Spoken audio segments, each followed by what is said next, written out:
Introducing some of the important skills in the English language. Different pronunciation of the same word. There are some words that are pronounced differently depending on how they are used. For example, words like use, excuse have different pronunciation. If they are used as verbs, so they have Z sound at the end. Use, excuse. I want to use your phone, please. Excuse me, do you know where is the metro station?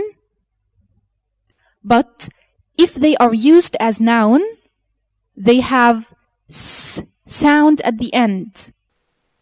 Use, excuse. There is no use of this phone. I need an excuse to leave.